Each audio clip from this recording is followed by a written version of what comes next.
Hello, everyone, and welcome to this very special Stoical episode of Finneran's Wake.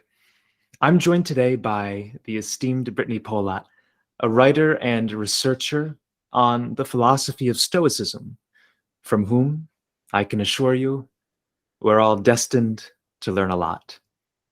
A scholar whose interests extend across a variety of fields, Brittany obtained a doctorate degree in applied linguistics, a course of study about which, in due time, I do intend to ask her, before focusing her attention, her work, and as we might soon discover, no small part of her life, to Stoicism. Brittany is the founder of Stoicare, a volunteer-run 501c3 that promotes, you guessed it, Stoicism as a philosophy of care and well-being for the improvement of one's life. She is a board member of the Stoic Fellowship, a committee member for Modern Stoicism, and the author of two fine books, Tranquility Parenting and Journal Like a Stoic, about which, at some depth, we'll be talking today. Her other writings, with which I strongly encourage you to spend some time, can be found on her website, Living in Agreement, to which I'll include a link in the show notes below. Brittany, thank you so very much for agreeing to join me today. Thank you for the invitation. I'm looking forward to our talk. I think it's going to be fantastic. First, I want you and our audience today to accompany me on a journey back in time. Are you willing to take me up on this offer? Sure. Are we going back to ancient Greece by any chance? You guessed it, we are. So punch your ticket, hop on board, and let's go back to Athens, Greece, toward the close of the 3rd century BC. Alexander the Great's conquest of the Mediterranean world is, by this point, complete. The Hellenistic period, of which his premature death in 323 BC marks the beginning, is well underway. Greek culture, art, and most importantly, philosophy is spreading all throughout the empire. Among the 4 philosophical schools from which one could choose in his course of study were Platonism, Peripateticism, or Aristotelianism, Epicureanism, and Stoicism. Now, Platonism was, as you may have guessed, the philosophy of Plato. Peripateticism of the Peripatetics, those who walked or followed in the wake of Aristotle. Epicureanism of those who followed Epicurus, and Stoicism of those who turned to Zeno of Citium for their moral instruction. Now, Brittany, imagine you're something of a college recruiter in that ancient time. You're set up on a busy corner in the streets of Athens, trying to sell Stoicism, trying to gather some recruits. To someone totally unacquainted with the school of thought, how would you go about describing it? I would say the same thing then that I would say now, which is if you want to be truly happy, then Stoicism is the philosophy for you.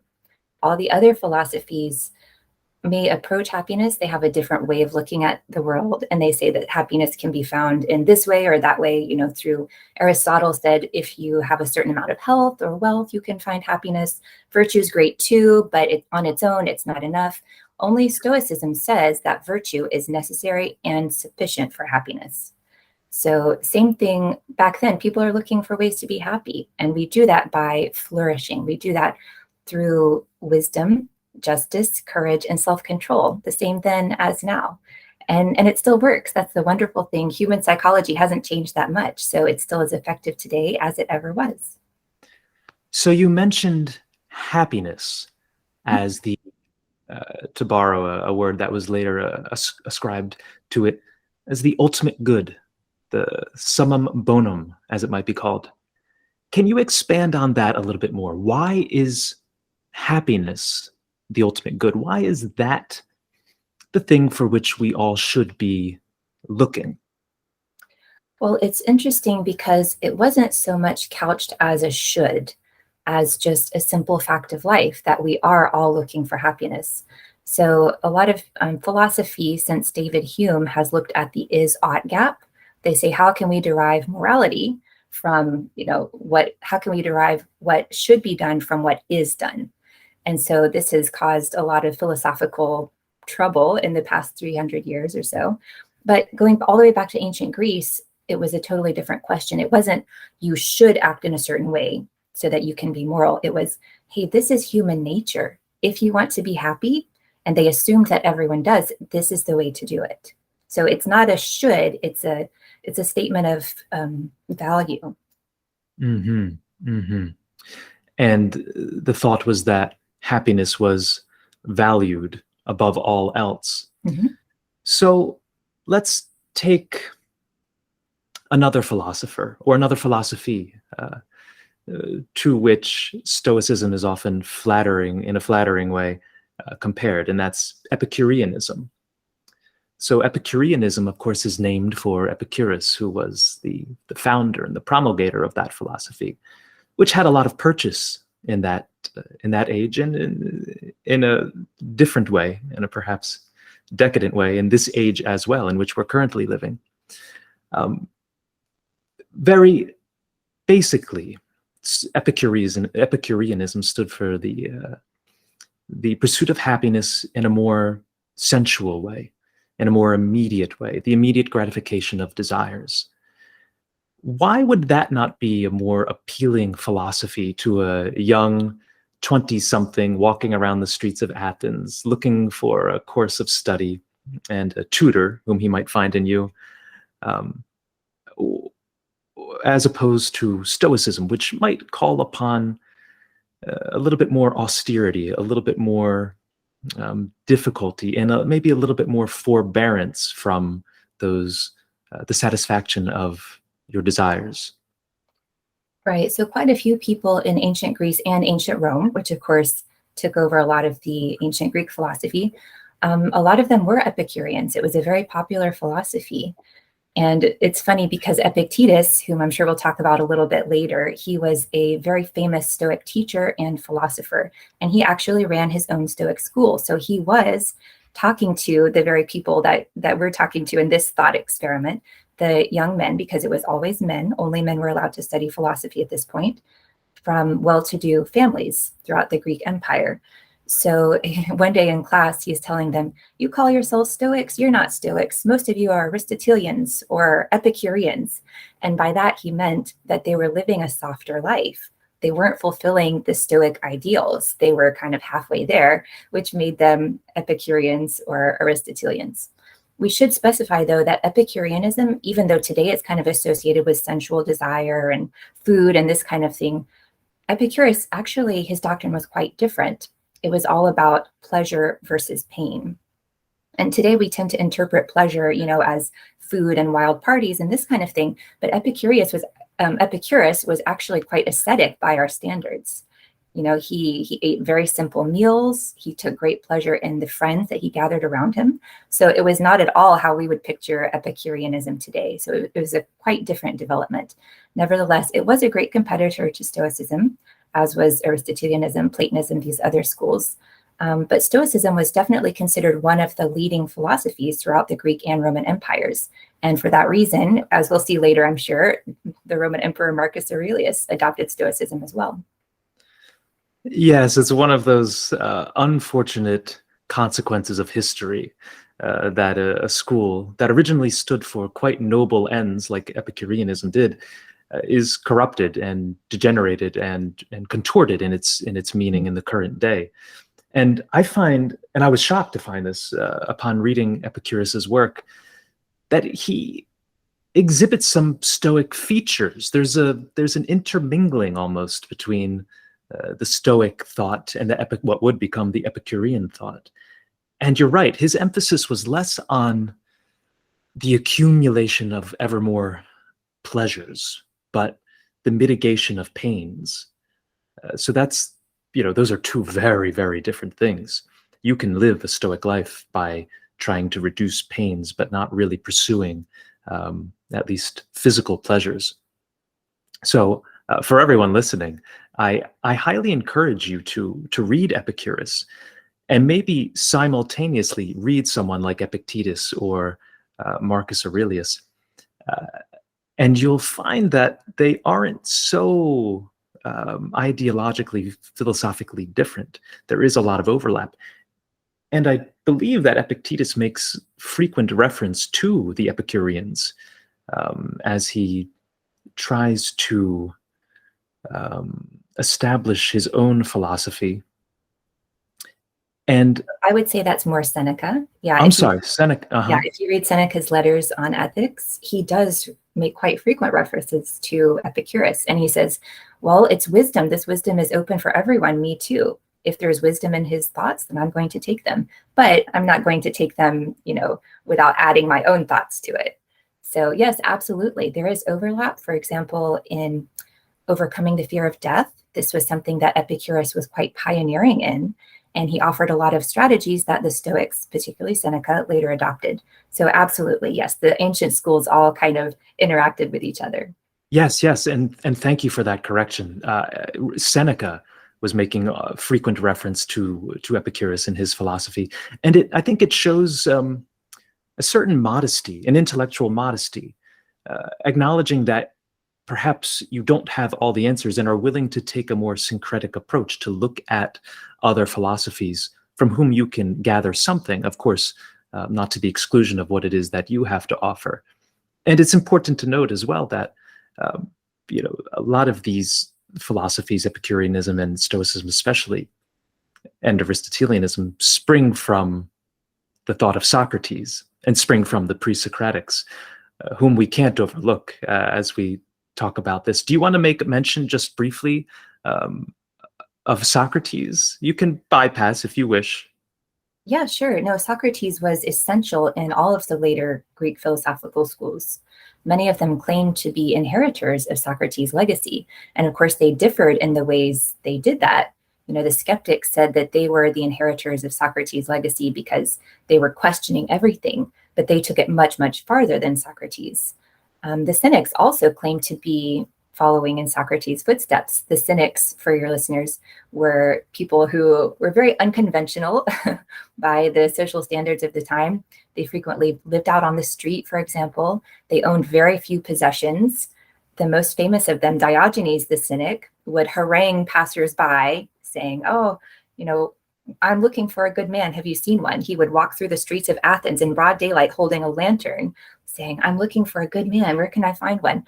And he did lots of, practical jokes and pranks on people just to get them out of to kind of shock them out of their complacency and out of thinking that they knew what they were talking about, much like Socrates. And so, he's often depicted as having lived in a barrel or a jar, right? He was thought to be so austere in his conduct that he didn't even have a house. He didn't even have a roof over his head, and he would beg for alms. You say that it was probably extraordinary in that age. I'm not sure if you walk around some of our cities in this age, it would seem that extraordinary. He was known to be defecating in the streets and masturbating in front of the people by whom he was surrounded, not to be too vulgar, but yes, an extraordinary figure whose likeness might not be too distant from us today, unfortunately. But yeah, you're absolutely right. All these schools claimed a lineage back to Socrates. And at that time, I wonder if that wasn't a somewhat dangerous connection to draw, because remember, only a few years ago, Socrates was sentenced to death. He was ordered by the assembly to take the hemlock for 2 crimes, into which we don't need to get. But it's interesting that all these philosophical schools were then sort of drawing inspiration from a man who was condemned by the state to death. Just an interesting aside. But no, you're absolutely right in saying that Socrates and Socratic thought is like the seed out of which this trunk grows, and then they have all these branches. And Stoicism, I think, is one. And I think it's worthwhile occasionally acknowledging that lineage and going back to Socrates and emphasizing the importance of reading a thinker like him, or at least reading his great student, Plato. So getting back to the Stoics specifically, you mentioned a few. You mentioned Marcus Aurelius, you mentioned Epictetus, you mentioned Seneca. I want to start with Marcus Aurelius because I think his is the name with which most of us are familiar. We remember fondly his brief presence in the celebrated film Gladiator, of which Russell Crowe was the star. There's a very popular persona on Instagram and Twitter who borrows his name, the Aurelius name, and calls himself Carnivore Aurelius. I think it's safe to say then that Marcus's name has succeeded in gaining entry or gaining a foothold into the general cultural consciousness of today. But perhaps for those of us who are still only superficially acquainted with him, could you describe Marcus Aurelius a bit more? Certainly. Well, he was considered one of the 5 good emperors of the Roman Empire, meaning that he wasn't like Nero or Caligula, fiddling while Rome burned or cutting people's heads off, things like this. And he's actually well known as a philosopher emperor, not only to us, but also in his own time. He was well known as a very serious figure who was very virtuous. And that is also reflected in his policies, in the laws that he made, his interactions with his court, and the histories that have come down to us as well all report him to be this very noble and virtuous figure. And he's best known, I suppose you could say, for his meditations, which have come down to us in the form of, it's quite easy to read. It's a pretty short book, but they are very remarkable because they express Stoic philosophy in such a beautiful way. And Marcus wrote down these meditations just during his daily life. We think that he might have been writing while he was on the battlefield, or not on the battlefield, but camping beside the battlefield when he was at war. He might have written some at court. He's constantly reflecting on, okay, be nice to all these people. They might be stabbing you in the back. They might be doing things that you don't want them to do, but this is part of your life as an emperor. So we really see him drawing on his Stoic principles in his life as an emperor. So yes, absolutely a very remarkable figure. Do you think that he exemplified the Platonic ideal of the philosopher king? I don't think Marcus thought of himself as an ideal. We see a very human person in him. He's struggling with the things that we all struggle with. And I think it's those struggles that endear him to people today. He's not presenting himself as some sage. He is constantly striving towards correcting his judgments or accepting what happens to him, all of these Stoic ideas. So I think maybe we might see him as the pinnacle of the philosopher king today. Looking back, we can say, oh, he was the best emperor. But I don't think he saw himself that way. I think he saw himself as someone who was consistently trying to be virtuous, but maybe fell short of the mark. That's fascinating to me because I think it would have been very difficult to resist the compulsion to try to fit into that ideal mold. Ever since Plato wrote his Republic and described this idealized figure, right? This Solon type figure or this Heraclean type figure. Every ruler has tried in some way to embody that. And I think a lot of political philosophers and a lot of general philosophers have tried to contort the present ruler into that mold. Frederick the Great, for instance, I think in Prussia was thought to be the philosopher king, exchanging letters with Voltaire and pursuing all sorts of different arts while also engaging in violent wars. So I can imagine there having been a lot of pressure on Marcus Aurelius to try to step into that role and to perhaps get a bit of a big head as he did so in becoming this idealized type. Tell me a little bit more about the context in which he wrote his famous meditations. It's thought that he was basically in a constant state of war against the Germanic tribes on the northern part of the empire. As he was writing these beautiful, deep, profound reflections on what was happening. So maybe you can talk about the context and then maybe about the incongruity between the two things, right? Engaging in these battles and these wars for either the expansion of, or at least the preservation of, an empire, and the philosophical inquiry and the reflections of a man, a simple man, in his downtime. Yeah, well, I think Marcus was doing what he had to do. I think that's kind of how I would describe his life. He wasn't the kind of emperor who raged out onto the battlefield, that kind of thing. He wasn't looking forward to war. He wasn't like Alexander the Great, trying to go conquer people.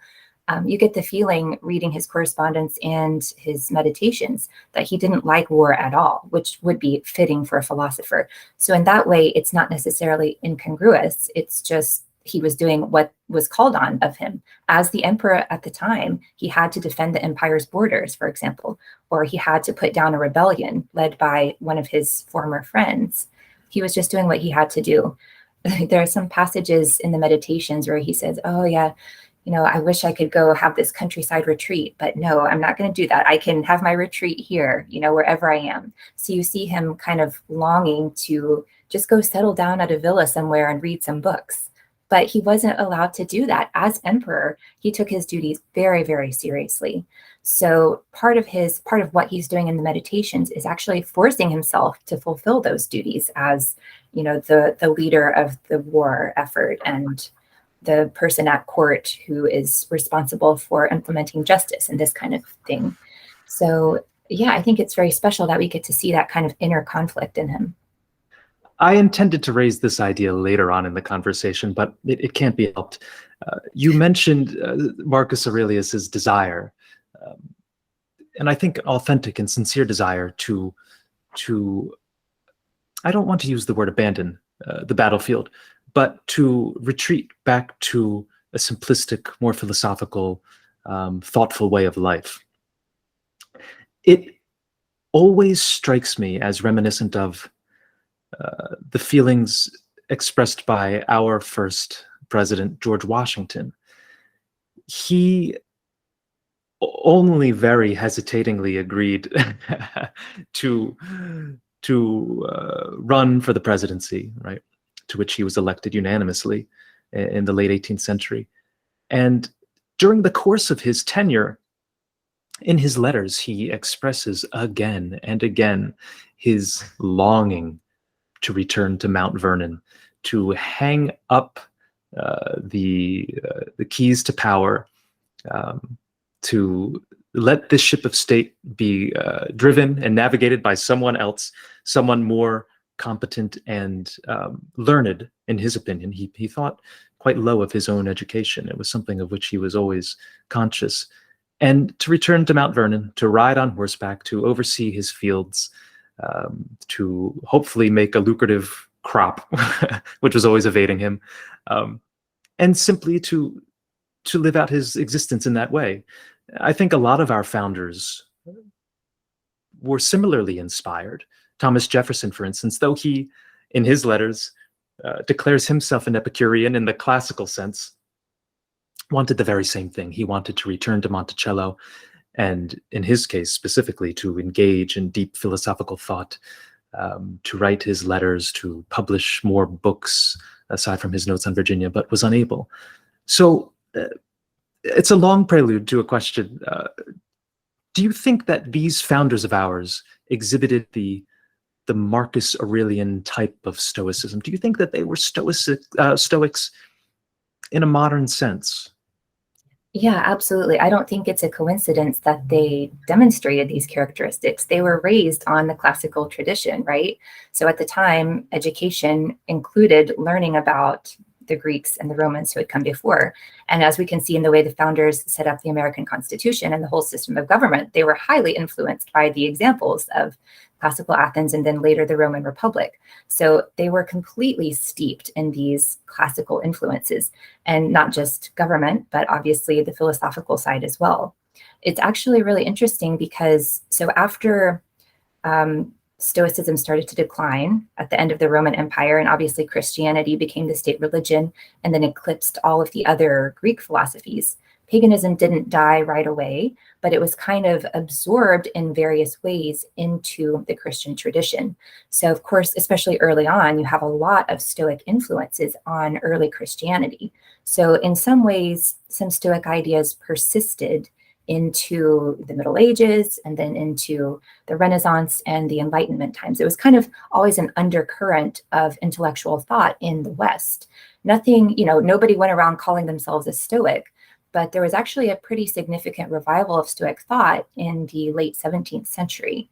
You had English figures like Shaftesbury and Hutcheson, and these also influenced the flowering of the Scottish Enlightenment. So a lot of these ideas about character and self-governance and this kind of thing, they were definitely in the intellectual currents that influenced the American founders, for sure. Yeah, so it always seems to me that the kernels of Stoicism existed and were sort of disseminated throughout different religions and throughout different ages, and present themselves in subtle ways. And as soon as you know, and you come to know this through works like yours, as soon as you know some of these ideas upon which Stoicism is based, you begin to detect them, right? You begin to see them, like you said, in the Scottish Enlightenment. You begin to see them in George Washington, who never professed himself as a Stoic and never, claimed any direct lineage from Marcus Aurelius. But he exhibits these qualities that appear time and again, like you said. I want to make mention now of Christianity, because I find this very curious. I've read it described, the religion described as sort of a syncretic union between Greek philosophy and maybe Judaic theology, let's say. Of course, with a little something of its own, a little tertium quid that makes it very unique. Tell us, if you can, if you feel comfortable doing so, of the Stoic influences on Christian thought, not necessarily Christian theology or Christian metaphysics, but maybe Christian ethics. Yeah, well, Seneca was very popular throughout, well, ever since he started writing. So I would say that he has been the most influential on Christian ethics, especially early Christian ethics. And we can see Seneca, for example, saying, when I turn the light out at night, I review my day. I see what I could have done better, what I'm going to do better tomorrow, this kind of thing. So the different spiritual exercises that were very common in all of the ancient Greek schools kind of enter into Christianity in this way. So we think about a lot of the medieval monastic exercises, for example, prayer and meditation, this kind of thing. That was a continuation of the Greek philosophical tradition, and particularly Stoicism. The Stoics did have a very interesting, they called it physics, their view of God as being immanent in the world. And in some ways, I think you can see that kind of trickling a little bit into Christianity, just as far as God being everywhere. Of course, it was a very different type of theology, but I think there might have been some influences there as well. There's actually, I was going to recommend to your readers, anyone who's interested in the influences of Stoicism on intellectual history and religious history, the Handbook of the Stoic Tradition, edited by John Sellers, is an excellent, excellent read. And it covers everything from directly after, I think, the death of Marcus Aurelius, all the way through the present day. Highly recommend it. Oh, thank you for that recommendation. And I just jotted that down in my notebook. So I will certainly mention that in the show notes below and include a link to it as well. No, that's an excellent response that you provided us. I think it's also important to highlight some of the Eastern influences on Stoicism. I think this is something that we often neglect. For instance, Stoicism, at least Stoicism in its regard to, as you said, physics, metaphysics, and more abstract ideas, takes a little bit from the Oriental thought of the time. I'm thinking specifically of the idea of eternal recurrence, this idea of cosmic, an everlasting cosmic scene that's playing out again and again and again, in which we're playing a very small role. And I think in some ways that's a borrowing from a philosophy, religion like Buddhism, or maybe some of the other Eastern ideas that were infiltrating and moving about Greece from Ionia, from what would now be Turkey, from these areas, because there was a great interchange of culture and ideas between these two areas of the world. And I think that's why these brilliant philosophies emerged in the 4th and 3rd centuries BC. It's because it had a little while to marinate, to have these ideas infiltrate throughout Greece, throughout Athens, and, like I said, kind of mingle and refine themselves and come into their fullest being. Can you maybe speak to that just for a moment? Maybe some of the Eastern ideas, because this is something I noted on your website, whose name is now escaping me. Living in Agreement, your website. There was a brief mention made of Confucianism and perhaps Buddhism as well, as perhaps having some affinity to Stoicism. So can you speak about that a little bit more? Right. Well, I'm not sure we can actually point to any Eastern influences such as Buddhism or Confucianism on ancient Stoicism. There was quite a lot of intermingling, but I'm not sure we can point to any direct influences. There are people who argue that Pyrrho, one of the skeptics, traveled to ancient India with Alexander's army and was influenced and brought back some ideas in that way, and that's certainly possible. So a lot of what I talk about on my website is just, what we do in the 21st century. We have all this wonderful information about the different wisdom traditions around the world. Why not use it? My idea, especially on Living in Agreement, is that there is an underlying, kind of structure to wisdom, to human wisdom in every society. So Stoicism doesn't have, the one true path. There are other ways that we can think about it. So incorporating what people have done in Buddhism for the past 2,000 years or Confucianism can help us as we kind of try to piece together Stoic philosophy and rebuild the tradition as a philosophy of life, right? Mm-hmm. The tradition was kind of lost. We don't have any teachers to look back at and say, oh, this is how you be a Stoic. This is how you can be a Stoic. So we're kind of piecing it together as we go. And for that reason, I like to look at a variety of different traditions. Going back to your ideas about eternal recurrence, I think that comes from the influence of Heraclitus. And earlier you mentioned the pre-Socratic philosophers. So here we go with Heraclitus, a pre-Socratic philosopher.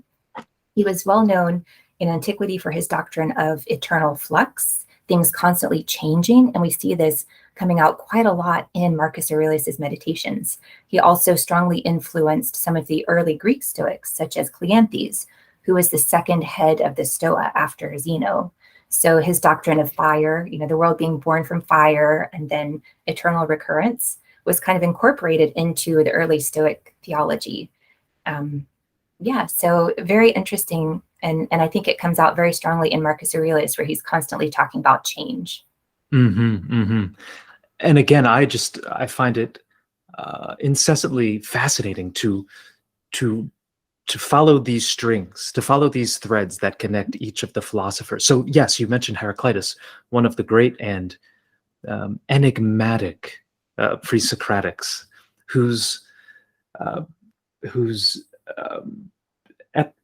fragmentary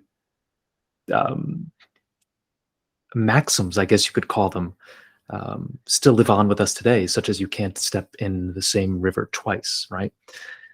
This idea of incessant flux. But I wonder if his ideas, if you follow them back, can't then also find their home in the eastern parts of the world, his being from that portion of Ionia, Ephesus perhaps. I could be wrong about his place of birth. But then you follow him forward, as you said, and you find his influence, like you said, on Cleanthes, and then following it forward in Marcus Aurelius, and then in Friedrich Nietzsche, of all people. Nietzsche talks about this idea of the eternal recurrence at some length. And it's fascinating then if you have a sound knowledge of philosophical history, the history of thought, and Stoicism specifically, and Socratic thought as well, you begin to draw these links that you're drawing for us as well. And you see where these philosophical kernels pop up time and again, be it in the 5th century BC or the late 19th century AD of the Common Era, in which Nietzsche wrote and lived. So I think highlighting that fact is very important. Now, you did mention briefly, and I want to focus on this just for a moment, the fact that it's important to borrow from all the wisdom traditions at our disposal, to which now then more than ever we have almost immediate access. Now, you describe a charming anecdote in your most recent book, Journal Like a Stoic, about the grandmotherly wisdom of which you were the recipient prior to your going to college, I believe. Your grandmother advised you against buying what you called magic beans that we all too often have a habit of purchasing. It's important to be wary of any doctrine, philosophy, or religion that claims not only to address but to solve any problem with which, through the many trials and tribulations of life, we're likely to be faced. So, do you think that Stoicism and Stoicism alone claims to do too much? Is it that magic bean against which you were advised from purchasing? Well, obviously, I don't think so, because I've devoted my whole life to it. Yeah, the thing that kind of separates Stoicism from some other things, some other self-help trends, for example, or even some wisdom traditions or religions, is that you're always supposed to think for yourself. The Stoics should never accept anything that they don't understand for themselves. So, if I tell you that virtue is necessary and sufficient for happiness, you should say, okay, why? You need to be able to understand it for yourself before you can adopt that as your own personal creed. So if anything sounds like it doesn't make sense, I mean, the Stoics were great logicians. They were very famous in antiquity for their logic. So we want to thoroughly understand everything that we believe. We want to know why we believe it. We want to make sure that we're not being tricked in some way or that we could possibly misunderstand. We want to follow things out as far as we can to make sure that we do have a proper grasp on things. So it's all about having that firm foundation of truth and understanding and knowledge, which technically, according to the Stoics, is only fully available to the sage, to the perfectly wise person. So none of us are going to ever have this perfect system of knowledge, but it's something to aim for. It's something that we want to orient our lives toward. But there's no expectation that we arrive at this sage-like omniscience, is there? No, certainly not omniscience. I think we would probably say that the sage has perfect judgment. They're not going to be a godlike figure in that they know everything, but whatever they encounter, they will have perfect judgment towards. Based on the information that is available to them, they will make the proper decision. They could be, they could have incorrect information. Someone tells them the wrong thing, for example, or their senses fool them in some way. But based on the information that they have, the sage will always have a correct judgment. And no, I mean, the Stoics used to say that the sage is as rare as the phoenix. It comes along once every 500 years or something like that. So it's not something that we will probably ever attain. Zeno himself didn't claim to be a sage, neither did Epictetus. It's just for us to set our compass by, and so to make sure that we're on the right path towards this direction. Yeah, and I think there's always a very honest acknowledgement of one's fallibility in the Stoic tradition. I want to ask you, you speak of logic, and of course, logic is something of which we've lost a hold by and large in the modern era. And I don't mean just in the colloquial use of the word logic. I mean, formal logic, looking at syllogisms, for instance, and following arguments from major premises to their conclusions. That said, do you think that Stoicism promotes a somewhat colorless, lifeless approach to life? Do you think that there's room for something that might be beyond logical, something like faith? Now, some might argue that faith is perfectly logical. Some might argue that they believe because of an absurdity. I believe it was Tertullian who said that. I'm sure I'm wrong in my attribution to him of that saying. But what do you think of that sort of a perspective, that belief because of absurdity, believing because something that is absurd, or having faith that stretches beyond reason, taking a sort of Kierkegaardian approach to a more religious thought? I'm not sure I can comment on absurdity itself, but I will say there are a lot of people who do manage to reconcile more of a traditional religious faith, such as Christianity or Islam, with Stoicism. It works for them.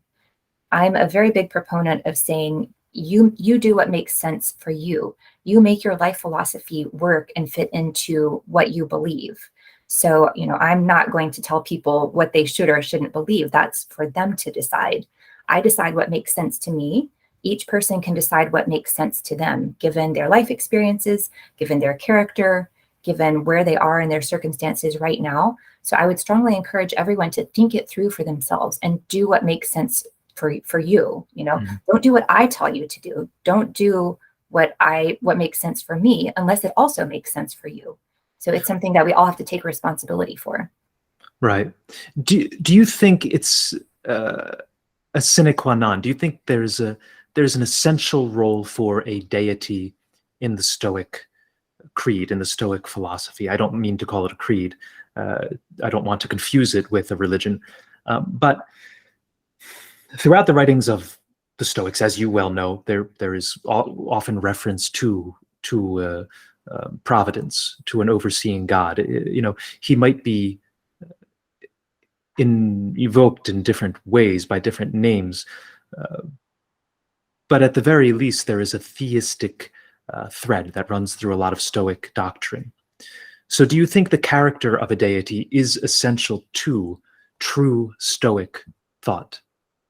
So that's a great question. And there is a lot of debate in the modern Stoic community about whether that type of ancient belief is essential for one to be a Stoic today. So I personally don't think so. My brand of Stoicism, I call it a humanist philosophy.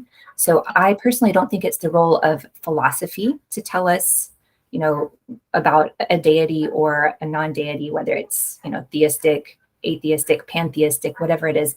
I don't see a life philosophy as doing that for me. My life philosophy tells me how to relate to other people, to the world, to myself.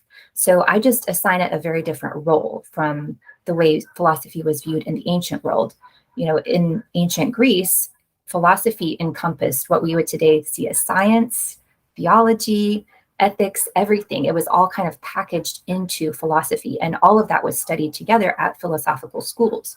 So at that time, it was very important for Stoicism or Epicureanism or whatever it was to explain everything about the universe.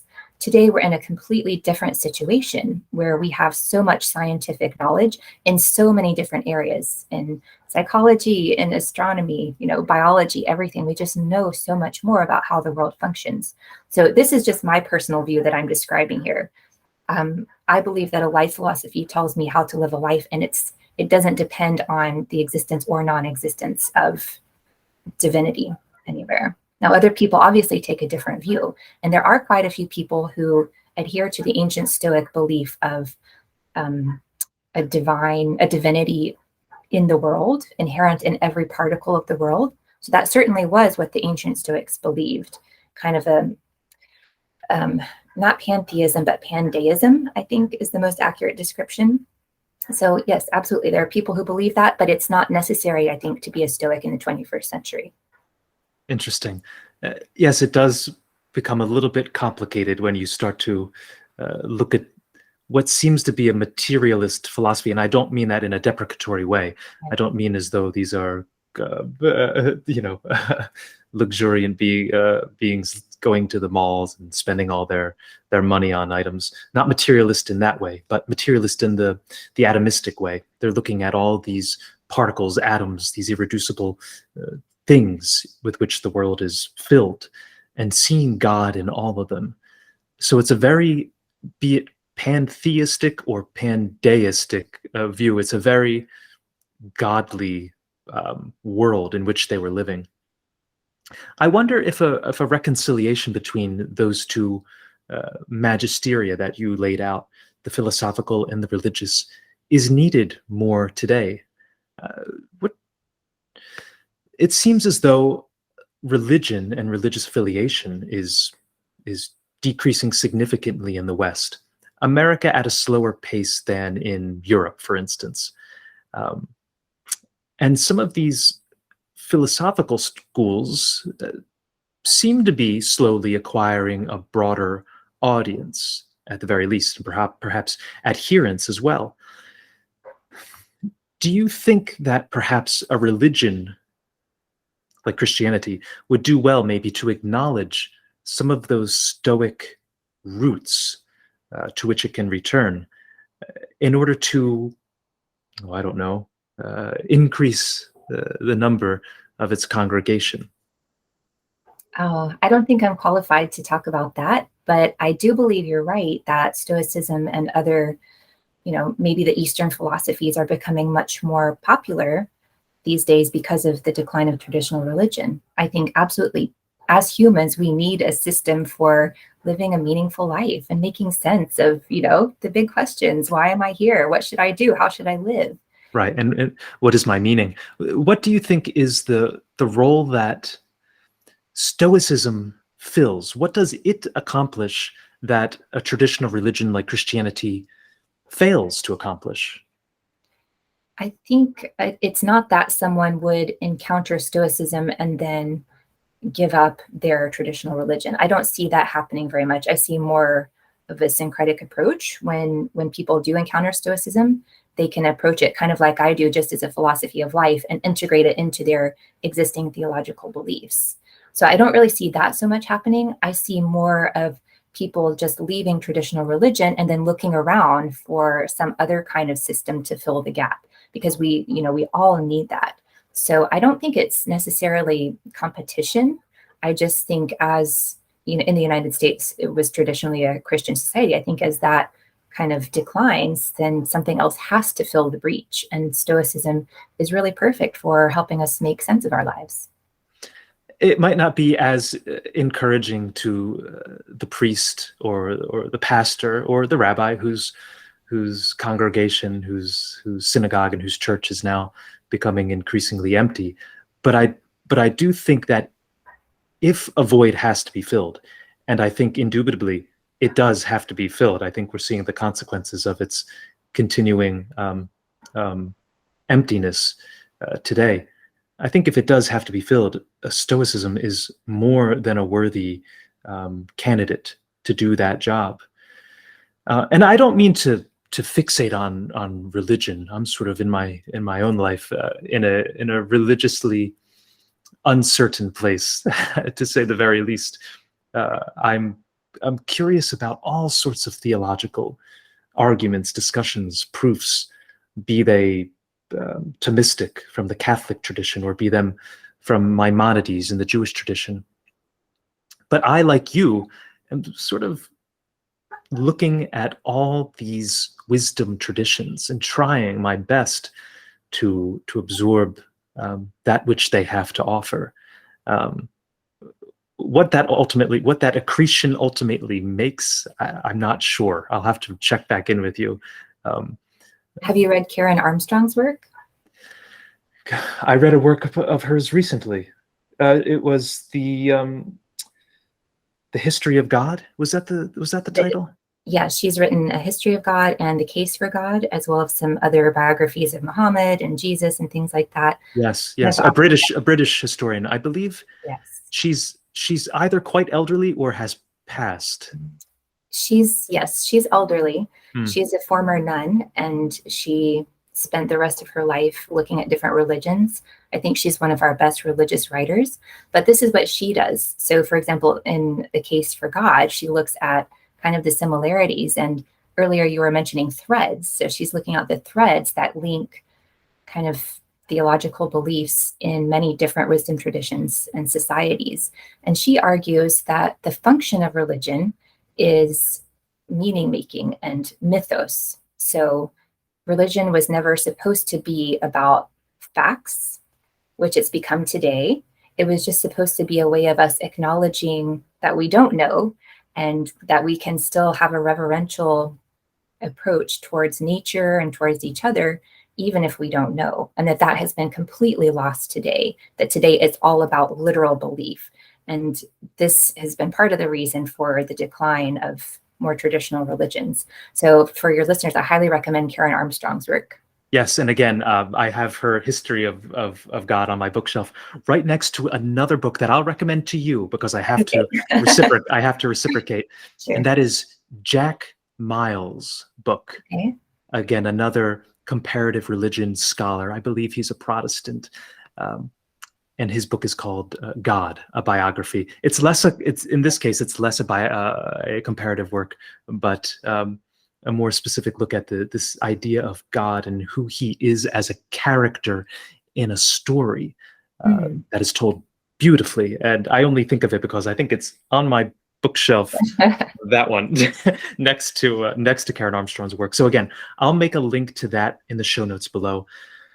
That's a very fertile area of conversation. Though I want to focus on that just for a minute longer, if you don't mind. This idea of facts versus myth, this literalism of today, as opposed to the more symbolic nature of the past. Why do you think it is we've arrived at this scientific materialist point in modern society? Oh, because of the Enlightenment. So the Enlightenment has brought us many, many benefits, but we've also learned to think in a very, very, scientific and materialistic, not in the Stoic sense that you were talking about, but we're kind of losing the sense of the sacred because we're so used to manipulating things and facts. And we have explained away many of the questions that people had about the way the world functions. Living in a pre-literate, pre-industrial society, you really might have no idea what caused the lightning. If someone got struck by lightning, what else are you going to think other than it was an act of God, right? We've now explained away a lot of these things. And in doing so, we've kind of relieved most people of their immediate need to explain the bare facts of their life, going back to God or some kind of religious experience. But what we will never be able to do is remove people's need to feel belonging and feel important and feel a sense of meaning in their lives. And this is part of the package that religion used to offer. It used to all be wrapped up together, I think, in explaining, God and why the earth is here, what we're doing here. It was all together. And now we've peeled away a lot of those explanations, and it kind of unraveled the entire package. And so now we're left searching for that meaning in our lives, which we have to have, which we can't do without. We can't live without that. So that's just my take on it. Yeah, and this concept of meaning and meaninglessness is one on which I urgently want to expand. But first, I want to mention my own evolution, so to speak, maybe throughout my 20s into the very earliest stage of my 30s.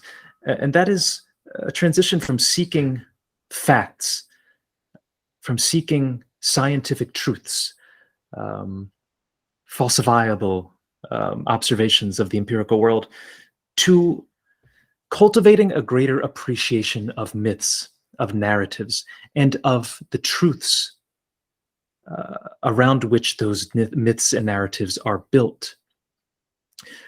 I confess to having been very dismissive of the latter a few years ago. I don't think I ever dispossessed myself of a numinous inclination, of a feeling, an inarticulate feeling that there is something greater,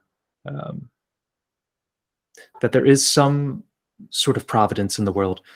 But I was having difficulty reconciling that with a more scientific materialist view of the world, questioning the biblical stories, for instance. And of course, in Stoicism, we're not dealing with the Bible, but just to use this as an example of my own approach,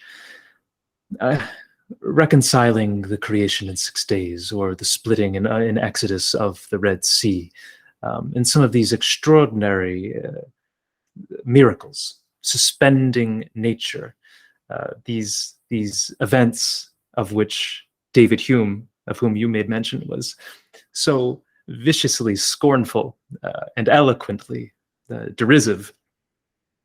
Having been exposed to his work, having been exposed to the works of the more recent atheists and agnostics, such as Christopher Hitchens and Daniel Dennett and Sam Harris, it became very difficult to try to find the compatibility, the reconciliation between these biblical stories, the impulse toward the divine that I felt, and an actual belief in God.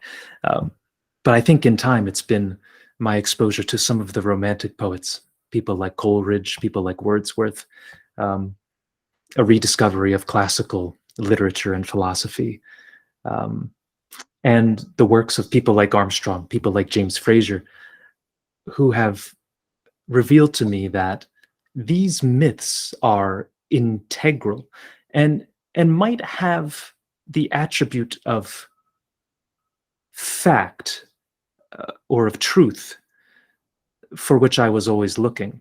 It's something with which I'm still grappling, and I know there will be some pushback to that idea of a myth being fundamentally true. But a myth is a very powerful thing. A mythos is a very powerful thing that can't be diminished, that can't be cast aside, that can't be categorized as something purely intended for a Disney production. I think it's much more fundamental to our being than that.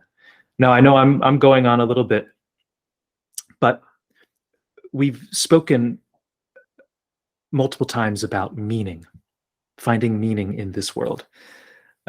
I want to make reference to Viktor Frankl at this stage of our conversation, and I want to read to you a line from his celebrated work, which is fittingly called Man's Search for Meaning. Frankl, of course, he was an Austrian psychiatrist by whom the field of logotherapy was founded. More famously, he was one of the few Jewish survivors of the Auschwitz concentration camp, behind whose walls and within whose gas chambers multiple members of his family perished. In Man's Search for Meaning, Frankl says, and this is a quote to which I find myself continually returning, "Everything can be taken from a man but one thing, the last of human freedoms, to choose one's attitude in any given set of circumstances, to choose one's own way." Do you think that Frankl, a devout Jew who suffered unthinkable horrors, is, in this historic statement of defiance, exemplifying the Stoic mind? I think, yes, that fits exactly with Stoicism. And in fact, there is a lot of overlap in the Stoic community. Many people do cite Frankl's work as kind of a modern day iteration of Epictetus, for example.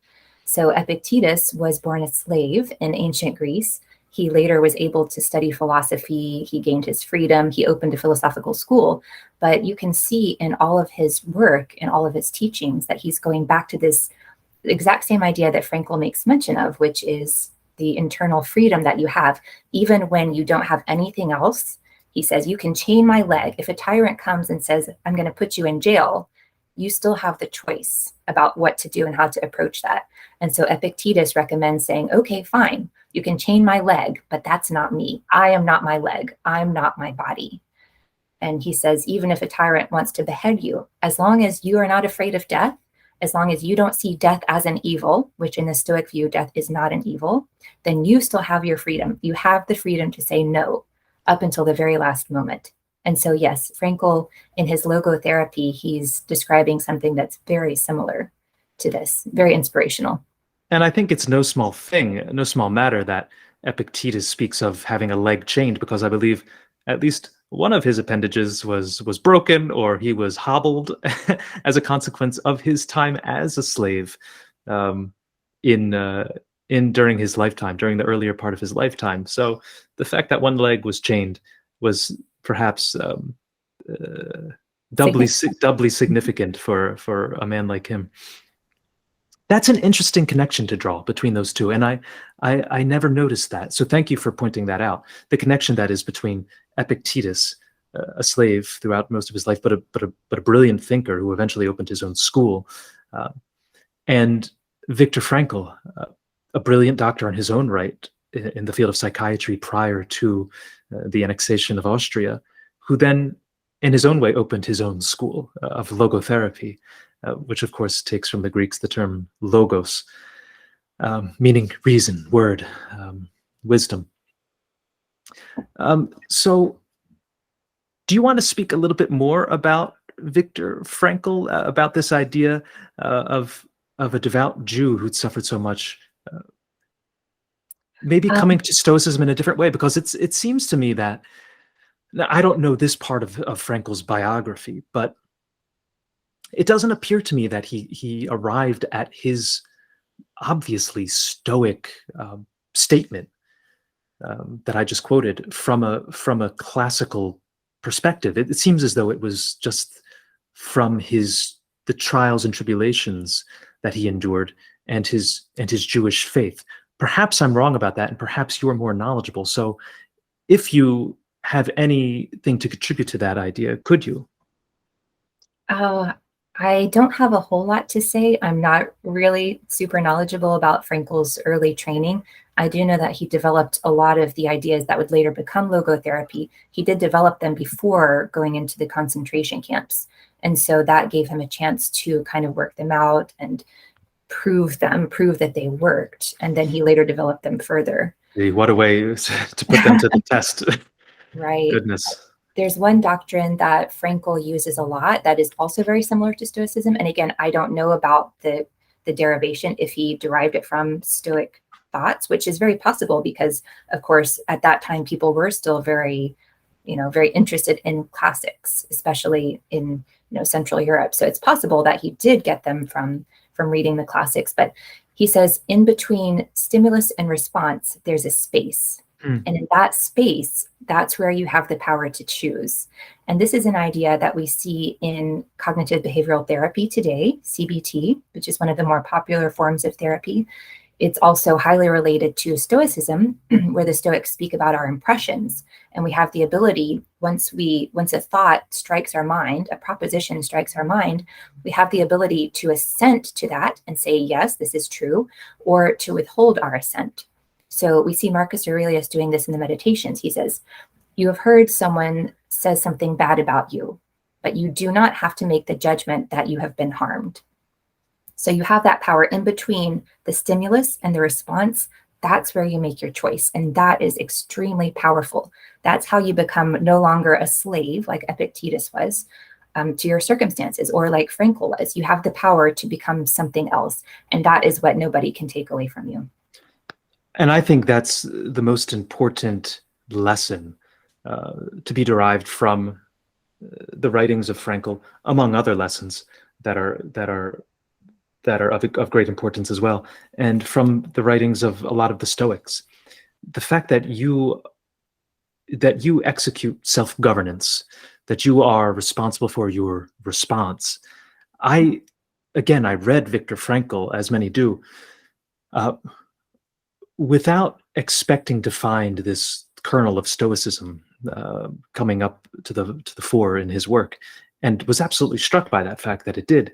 And that lesson, I remember it having been taught to me by Marcus Aurelius, this idea that between stimulus and response, there is a latency with which you fill your intention, and you make of it what you will.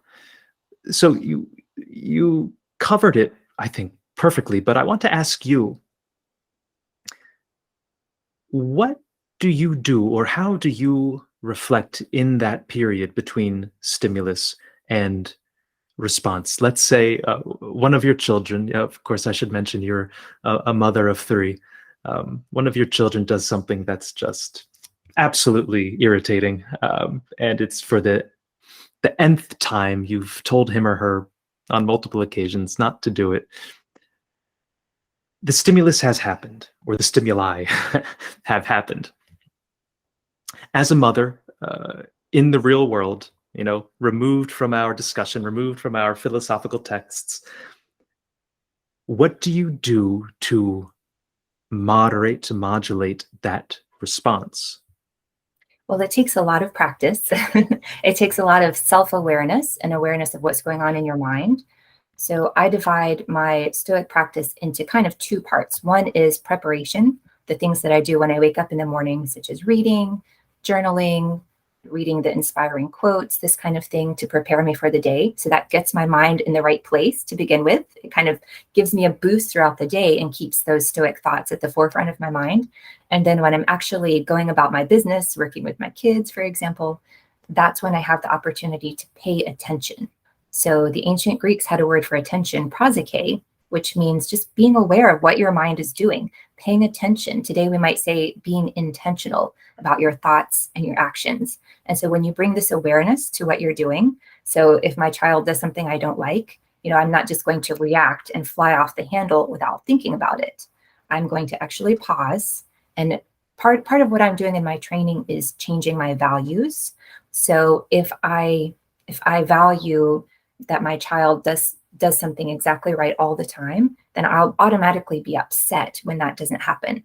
But if I value raising children as a learning experience, both for myself and for the child, then I'm not going to be upset when something doesn't go to plan, right? So it depends on your perspective and how you see things. Likewise, if you valued money above all else, then if you didn't get the promotion you were hoping for, you would automatically be upset. There would be nothing anyone could do to make you not upset because you have that particular value. On the other hand, if you value your character and being a good person above all else, then it doesn't matter whether you got that external thing or not. You will always have reason to be happy and satisfied with who you are. So it all goes back to values in Stoicism. So part of what I'm doing is training my sense of values and my sense of what's important in the world and my sense of perspective, right? Yeah, so you vitally emphasize training, because some people might look at you and say, Brittany, you're just a peaceful person. You're a calm, equanimous person. Nothing riles you. Nothing irritates you. So of course, when you have children, when you have a busy life, when you have obligations, when you have clients, when you have business engagements, you're going to handle it all perfectly. But I'm so very different from you. Our personalities couldn't be further apart. What do you say to people who attribute your ability to implement Stoic parenting, let's say, to a very lucky inheritance of a personality type? Yeah, that question does come up sometimes, not to me directly, but in the Stoic community in general. And I do think that different people have different temperaments that are better suited to Stoicism than others. I don't think Stoicism is for everybody. And I would never say, that everybody has to do the same thing. I think it's beautiful that we do have different options for people to look at. But at the same time, I think there are parts of Stoicism that everybody can make use of. Even if you don't ascribe to the whole philosophy, I think there is a lot of wisdom. I think pretty much anyone who reads a Stoic book, who reads Meditations, for example, would be able to extract some genuine wisdom from it, even if they don't become a card-carrying Stoic. But, there's obviously some life lessons to be learned. So I would say, take what you can from Stoicism. If it's not your cup of tea, that's totally fine. But I do believe there's truly something for everyone at some level. If it's not your cup of tea, go get yourself a Starbucks latte and become an Epicurean. There you go. So you mentioned your reading and journaling practice in the morning. Because you're so accomplished in this field, I want to ask you, and for our listeners' benefit, what do you read in the morning? And how do you go about journaling? And I want to use this as a springboard to get into your most recent book, Journal Like a Stoic. So maybe you can give us a view into your life. How do you begin your day with reading and journaling? Right. So I always designate some time for Stoic activities and reflection. And this has changed over the course of the past 6 years that I've been studying Stoicism. So at first, I was reading a lot of books by modern Stoics. My very first book was by William Irvin. It's called A Guide to the Good Life, The Ancient Art of Stoic Joy. I highly recommend it, especially if you're not familiar with Stoicism. But even if you are familiar with Stoicism, then it's a great kind of overall view of why anyone in the 21st century would be interested in this philosophy. But it was my introduction, and so I always recommend it to other people. It's really good. So at the beginning, I was reading a lot of these kinds of books, and then I jumped into the ancient works. So Seneca, Epictetus, Marcus Aurelius. There are some others such as Musonius Rufus, who I would recommend. There's plenty of readings that you can do. So, that takes a long time to work through all of that. And how much time each morning do you dedicate to your reading practice? It depends on when my kids wake up. Sometimes I have 5 minutes, sometimes I have 45 minutes. But, it is kind of my ritual. I look forward to it when I wake up in the morning. I get my cup of coffee. I go downstairs, I do my reading, I do a lot of reflection. That's when I do my writing. Sometimes I'll think about my next piece for my blog or whatever I'm working on. So I do think consistency is super important, whether you're into journaling or not, but just find some kind of exercise that works for you. Now, there was a time when my kids were younger when I really didn't have a moment to myself. And for anybody in that situation, I understand you, I've been there. But what I would recommend at those times is that you just find a small moment that's already in your routine. And I use the example of brushing your teeth. You have to brush your teeth twice a day, right? I mean, you can't skip it. You shouldn't skip it. So just integrate that into your Stoic practice. Use that time. Okay, I have 2 minutes. I'm going to reflect on my day. I'm going to think about the day ahead and how I can apply my Stoic principles to my challenges. And then in the evening, okay, how did I do? Okay, maybe I didn't do so well on that one. Tomorrow I'm going to do better. So even if you don't have any other time, you can find a few moments somewhere and integrate it into your routine so that you don't forget. You can't skip it. Yeah, I think that integration, brief though it may be, is absolutely essential. Now, I'm not someone who has a lot of demands on my time, but my sister, for instance, is the mother of a beautiful 1-year-old daughter. And I just know from my conversations with her, it is difficult. And she just has one. And now she works full time. Has a very, very busy and demanding life outside work and outside family. But I just know that it's difficult for a lot of people. They'll hear this and they'll think, okay, you say I can be a Stoic in 2 minutes while I'm brushing my teeth, but I don't even have those 2 minutes to brush my teeth. I think you make a great point, though, it's all self-created. This practice has to come from within. It doesn't mean that you have to go hike out into the wilderness with Henry David Thoreau and saunter about and contemplate all the meaning of life. It can be in very, very short durations of time and doing quotidian things. It can be while you're driving to the grocery store, driving to work on your long commute, waiting in line to check out your groceries. You just stop and ground yourself and think as stoically as you can, or as mindfully as you can. Do you think there's an overlap, I should say, an interplay between what we call mindfulness, which we tend to associate with, yoga and Buddhism and sort of the Eastern tradition again, and Stoicism? There's definitely an overlap. I think the sanitized version of mindfulness that's so common today, is more just drawing attention to your thoughts, which I think is a great starting place because you have to be aware of what's going on in your mind before you can do anything about it, right? But Stoicism goes a step further and says, okay, now that I'm aware of what's going on, what can I do about it? Can I kind of question this thought that's leading me to have anxiety, or that's leading me into this bad relationship, or whatever it is? We all have things that we need to work on in our lives. So for Stoic mindfulness, this prosike that I was talking about earlier, instead of just observing, we observe and then we talk to our thoughts and take action. I think that's an important differentiation between the two, mindfulness and Stoicism. Thank you for clarifying that, because I think a lot of times, I don't mean to say the two are confused, but you might think, okay, I'm being mindful of the fact that I'm preparing dinner, I'm putting the steak on the cast iron skillet. Okay, I'm mindful. Yes, that's excellent. It's great to be engaged with the activity in the present, to be intentional. But Stoicism, I think, as you outlined more eloquently than I, takes it a step further and brings you a level deeper. And I think that's absolutely important. So thank you so much for revealing to us your reading and writing schedule, at least as it pertains to the morning hours. Tell me a little bit about your inspiration for this work, Journal Like a Stoic, again, to which I'll include a link in the show notes below, and I urge you all to purchase and make use of.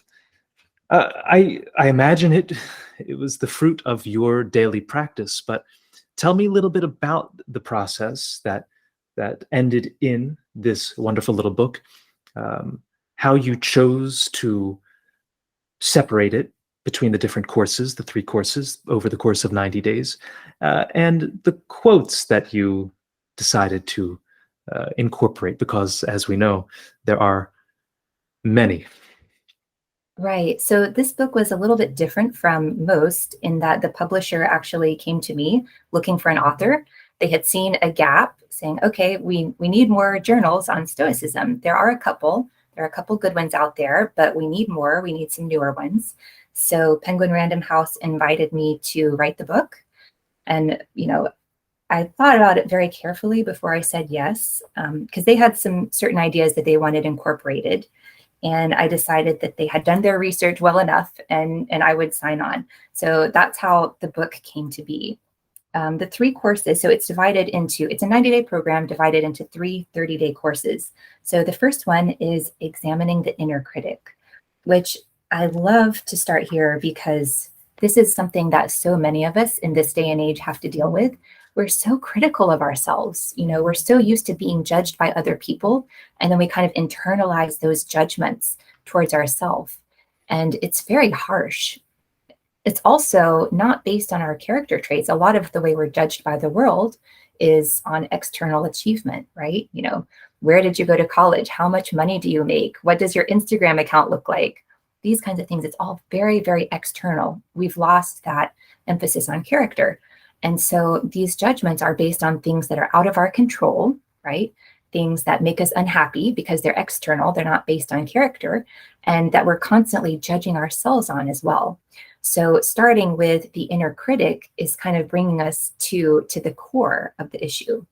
So by learning to kind of judge yourself based on different criteria, not these external accomplishments, but hey, my effort and my intention to be a good person, we're really we're changing our values. It's a difficult process, which is why it's a whole 90-day program. And of course, you're not going to undergo a complete transformation in 90 days, but it's a great start. It's a great way to kind of turn the tide, especially if you've been struggling with this kind of thing before.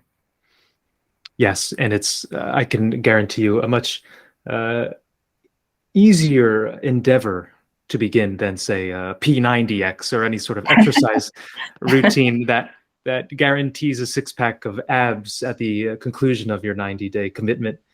So no, I think it begins perfectly with that inwardness, with a criticism of your inner critic, and I mean criticism in a neutral term, in a neutral way. Now,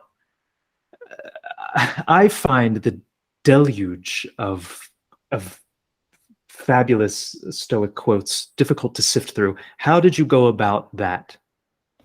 Yes, well, part of my practice over the past 6 years has been recording my favorite quotes. So a lot of what you see in the book are just some of my favorite quotes, the ones that have really spoken to me over time. So the ones that I think about throughout the day, the ones that have been particularly helpful when I was dealing with a problem. So kind of what you're seeing in the book is the fruit of my practice and experience, kind of sifting through the quotes that I find the most helpful and the most meaningful. Excellent. And that's probably, well, for our listeners, you don't even necessarily have to do this on your own, because in this book you get basically 90 exquisite quotes from all the great Stoics, chief among them Marcus Aurelius, Epictetus, and Seneca. But it is probably a good practice to accumulate your own list of quotations, be they Stoic or not, and refer to them when in need of some wisdom or some uplift. I want to mention just briefly part B. So part A, the first 30 days of our 90-day journey together, brings us through the inner self. In course B, this subsequent part, we find peace with those around us. Now, this is, I find, especially difficult in our modern age, when there are so many reasons to dislike our neighbors and to be at loggerheads with one another, especially in these contentious political climates in which we forever find ourselves. So how does one go about finding peace with those around us? Right. So course B is called the road to acceptance. So it's partly about accepting other people. It's also about accepting the world around you and the things that you can't control, such as pain, illness, death, these things that we all have to face at some point in our lives. And of course, probably the most famous doctrine from Stoicism today is the dichotomy of control, where you're looking at what is within my control and what is not within my control, and focusing more on what's within your power to influence or change, and then letting go of the things that you really have no control over. So that's kind of the basic idea behind the road to acceptance, but then we implement it in many different ways. So in the case of other people, we have to acknowledge with Marcus Aurelius that there are bound to be people in the world who are doing things that we don't approve of, right? That's just the nature of things. You're never going to have a world with all perfect people. Marcus Aurelius says, don't wait for Plato's Republic, which you were talking about earlier. That's never going to happen. We're living in the real world. Okay, what are we going to do about it? So one of the main Stoic ideas in dealing with other people is what I would call compassion, but it's this idea that nobody does wrong intentionally. They're misguided. They are doing what they think is right. From our perspective, it's misguided. It's not the right way for them to be happy. It's not the right way to contribute to a better world, but they're misguided. They don't know any better. So this is how Marcus Aurelius says, teach them or put up with them. Teach them how to do things the right way. And if they don't accept it, you're just going to have to put up with them. A course of action, I think, to which we are viscerally averse. we tend to feel like we must be in control and that we can influence and sway the behavior of others. And I think that Marcus Aurelius's insight is one that is extraordinarily sympathetic and charitable and magnanimous. It shows, and it's humble. Even as an emperor, one of the wise emperors, it's an acknowledgement that he can't change you. He might be able to tax you. He might be able to compel you to, or conscript you to military service. He might be able to do these things. I'm just using him as an example of a powerful individual. But there are some things about you that he can't change. We are not Marcus Aurelius. We haven't that power. We haven't that prestige and esteem and ability. Who are we to think that we're so omnipotent and so capable as to be able to change those around us?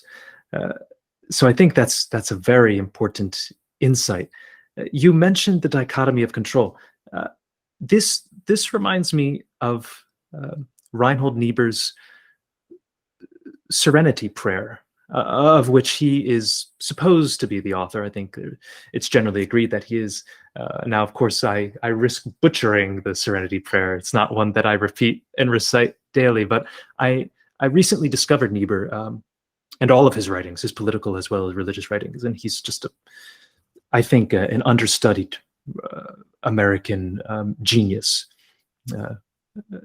with whom we should spend much more time. I think he offers a great deal, but it reminds me of a profound Protestant Christian insight, which is the Serenity Prayer, God granting us the ability to have the courage to God grant me the serenity to accept the things in life I cannot change, the courage to change the things I can, and the wisdom to know the difference. And the wisdom to know the difference. Thank you so much for relieving me of the what would have been an inevitably futile attempt to quote Niebuhr. I need to commit that to memory.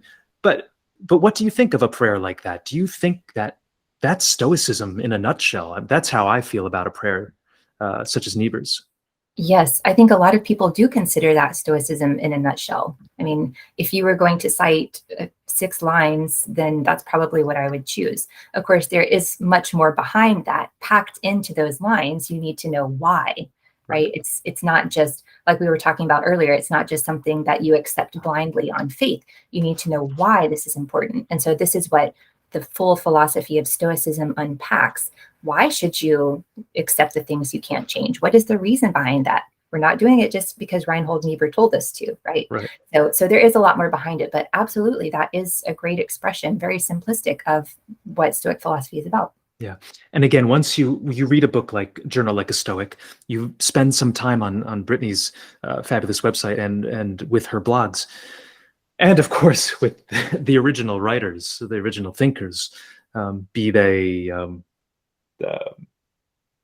one author who's beside me right now, Frank McLynn, who has a great biography of Marcus Aurelius, or some of the others whom you mentioned, or yourself. Donald Yeah. and John I'm Sellers. sorry. Yes.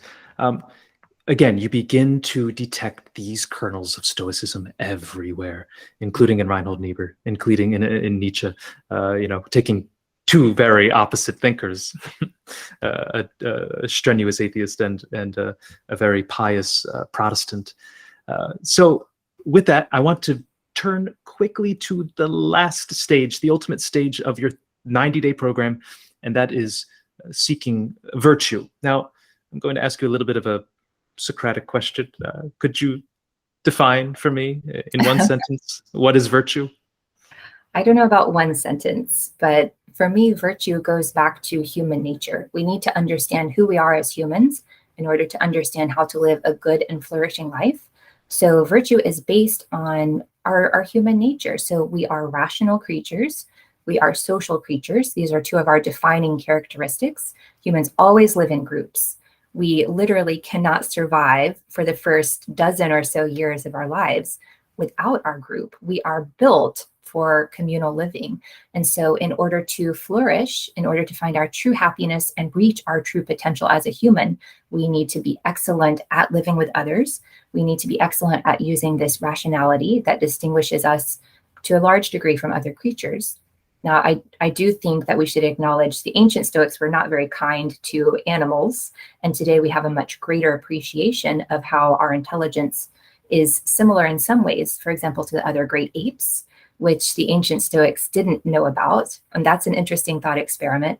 If the ancient Greeks had known about the great apes, what would they have done with their philosophy? So that's an aside. But so going back to our human nature, the ancient Stoics believed that once we know for sure who we are and what makes a human flourish, that's how we can become virtuous. And they said that we become virtuous by fulfilling our rationality through wisdom and courage and justice and self-control.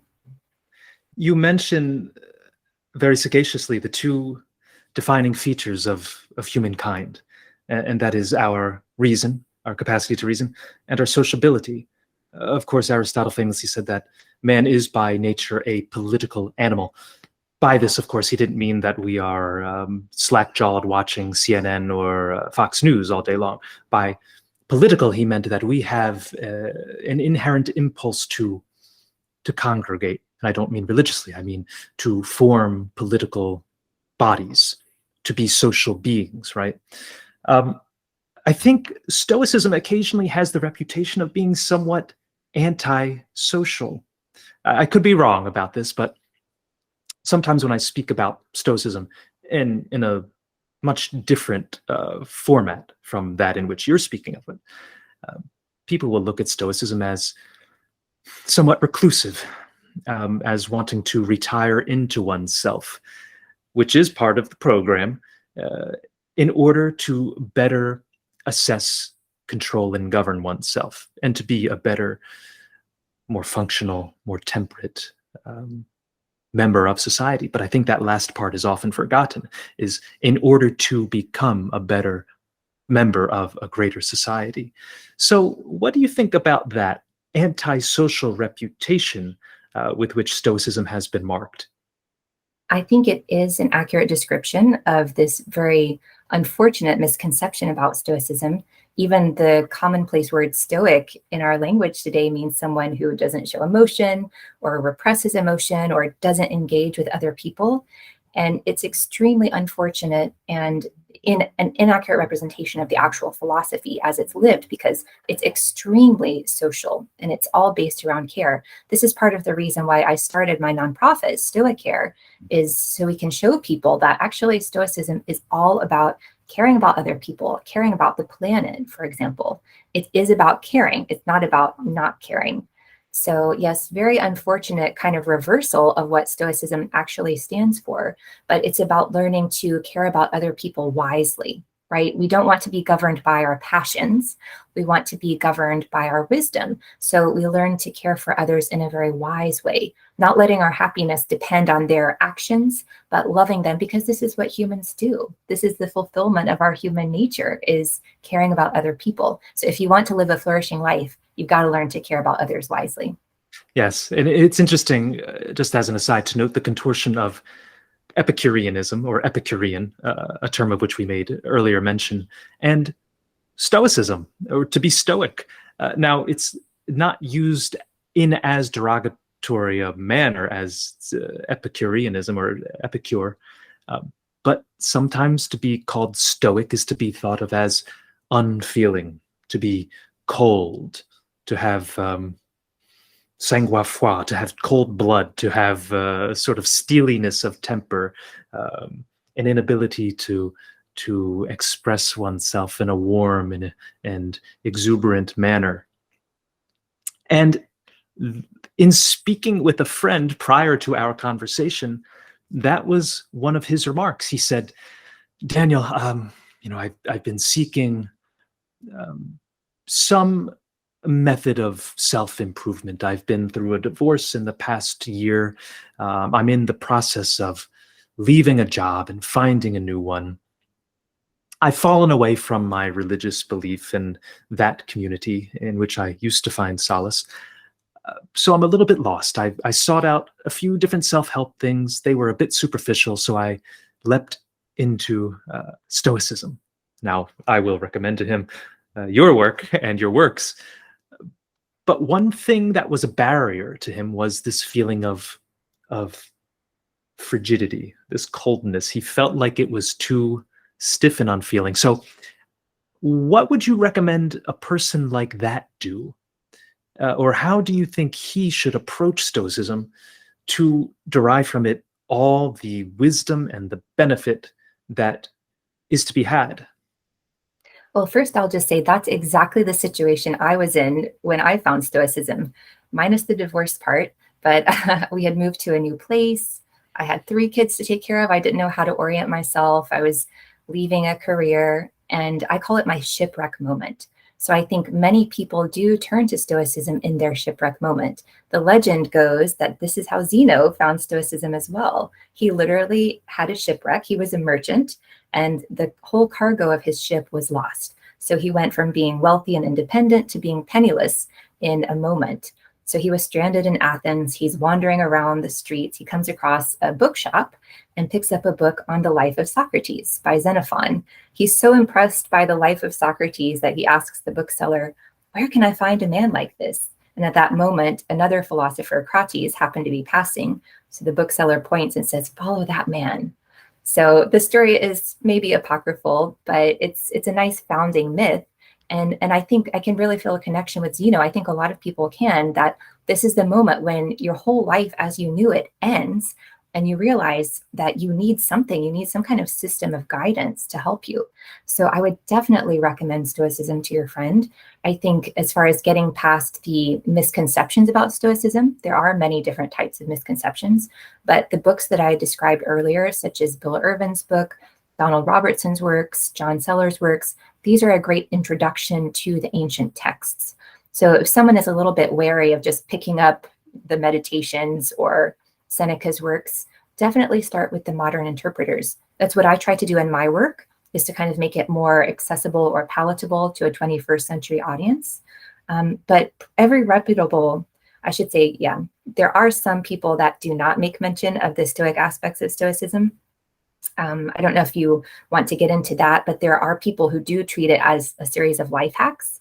And in those cases, you might not get the full experience of how social Stoicism is. So stick with the reputable ones, such as the people I just mentioned, or people associated with modern Stoicism. You can go to modernstoicism.com or thestoicfellowship.com and look at the list of names, or scholars associated with universities. These are your best bets for learning authentic Stoicism. So try to stick with those. But any authentic author on Stoicism will emphasize the very, very pro-social nature of this philosophy. Oh, excellent, excellently put. And I'll be sure to convey that information to my friend, who's in a better place now. And I think having settled himself somewhat. Let me see.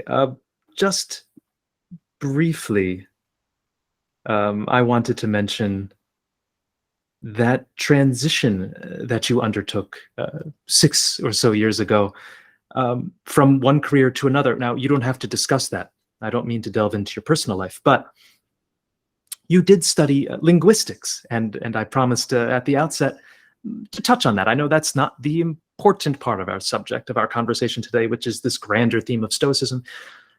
But tell me a little bit about your undergraduate and graduate studies in linguistics, and how that was, if it was, a bridge to Stoicism. Right. So I did not study linguistics as an undergraduate. I just did it in graduate school. And the reason I came to linguistics was because I was traveling abroad. I met my soon-to-be husband when I was in Turkey. I started teaching English in Turkey for a while. And then when we moved back to the United States, I kind of wanted to stay in that field. So I did my master's and eventually my PhD in applied linguistics.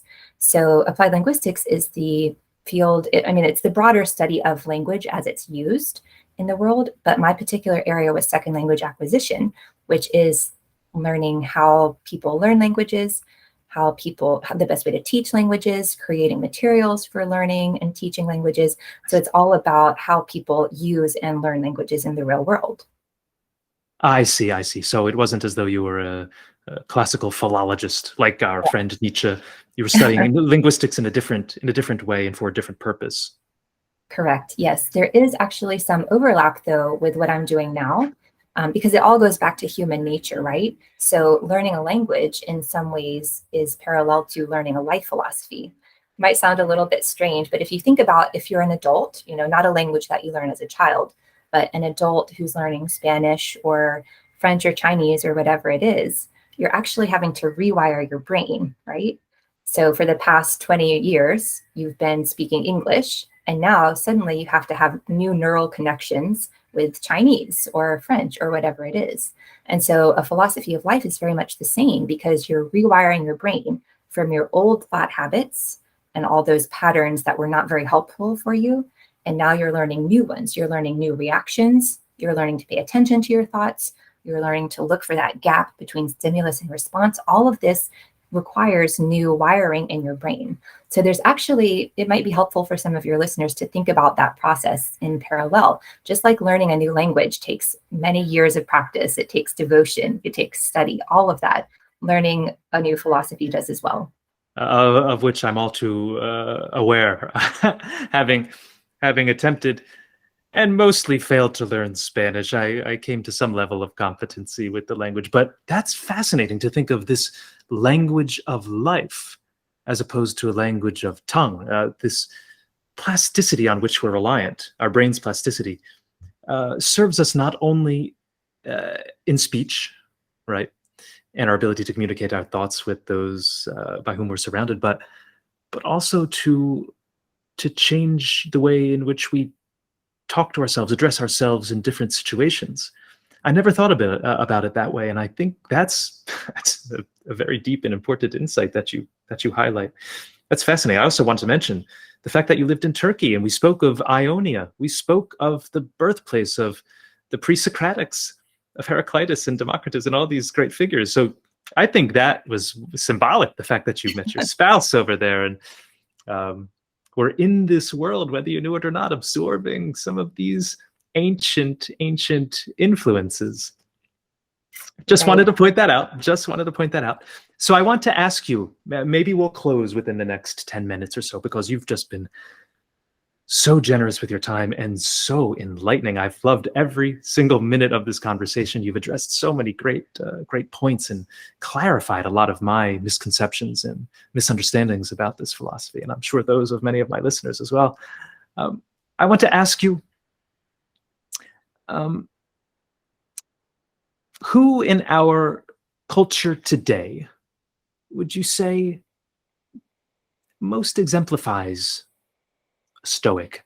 It's a difficult question, and maybe not one to which there's a good answer, but looking for a modern model and not going back to a more than an adequate model in Seneca or Marcus Aurelius or even Viktor Frankl more recently. Who today would you look at, maybe a celebrity or a political figure in America or abroad, that embodies the Stoic spirit? It is a difficult question because we've moved so far from this ideal of character, I think. It's not something that we tend to require in our politicians these days. So, it's honestly difficult to point to a well-known politician or celebrity who embodies Stoic ideals in any way. Maybe I'm just missing someone. I'm sure there are people out there. But I look for role models around me in life. For example, my mother-in-law. I mentioned that my husband is Turkish, and my mother-in-law was born in a remote Turkish village on the other side of the country in the 1950s. No electricity, this kind of thing. She didn't get to go to school because she had to stay home and take care of her younger siblings. She got married at 17, had lots of children.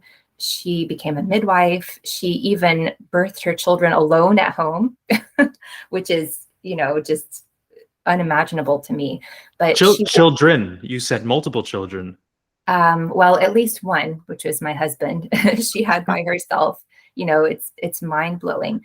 And today she is the kindest, the most genuinely kind, humble, grateful, happy person that I've ever met. And she's not a Stoic by any means. She's Muslim, which is another reason I think that we can find a path in many different traditions. But so she's one of my role models, just to give one example of someone who's in my life. You can look to public figures. One thing that I like to do is biographies.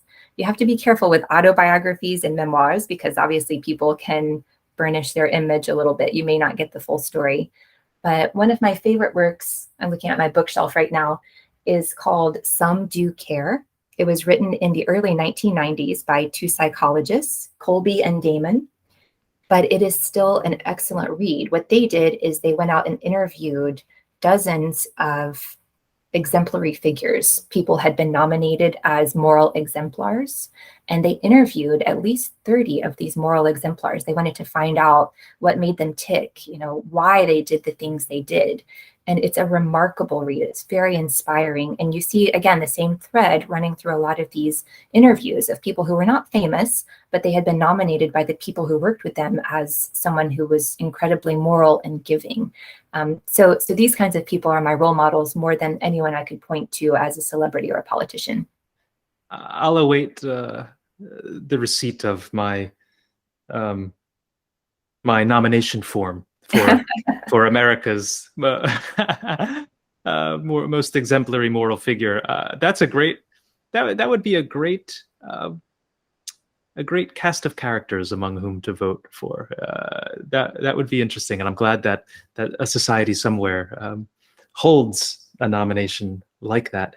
How about historically? You mentioned a few biographies. We mentioned George Washington. We mentioned Thomas Jefferson, a detested Epicurean. Can you think of any historical figures that weren't professed Stoics that really demonstrate great and useful Stoic qualities?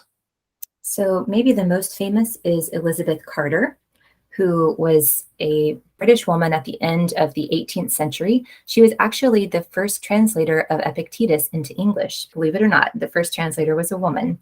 And she was basically a self-taught scholar. She learned Latin, Greek, Arabic, Italian. She learned all of these languages. She was in the upper crust of society, and she was financially independent due to her scholarship. She made a decision early in her life that she was not going to marry because, of course, at the time, women were expected to marry and start a family. And at that point, she would not have been able to continue her scholarship. So she determined to stay single, and she was praised for her wit and wisdom by Samuel Johnson, who wrote the first English dictionary, by many other figures of that era. So she is said to be really exemplary of all the Stoic virtues, even though she didn't consider herself a Stoic, because at the time, Christianity was not really seen as compatible with Stoicism because of those ancient pantheistic beliefs. But she exemplified many of the virtues that are, apparent in Stoicism.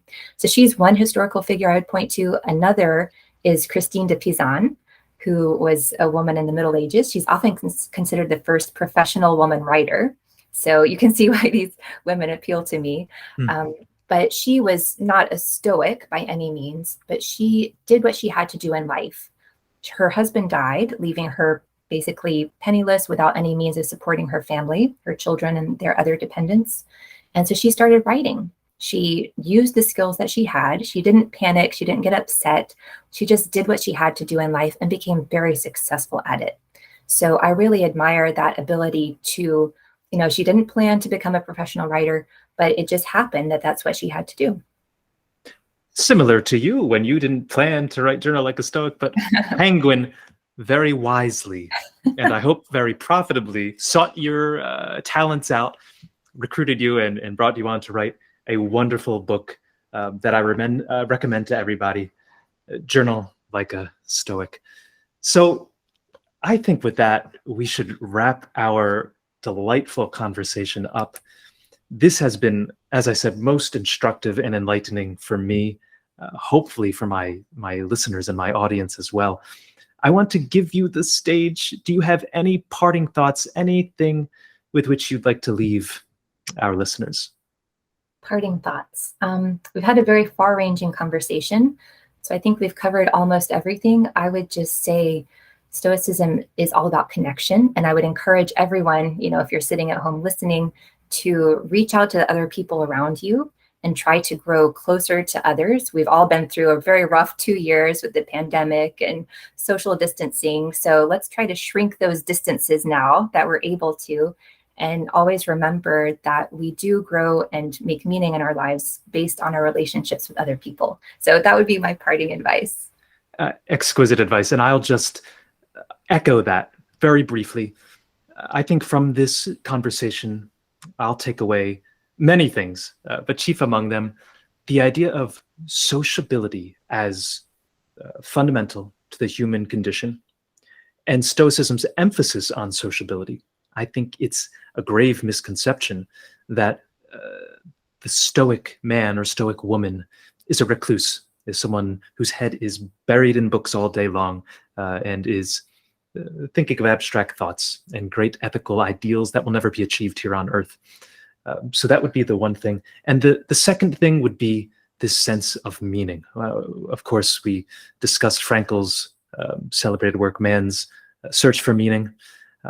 And I think you fleshed that out brilliantly. And I think that's something with which we can all walk away better people.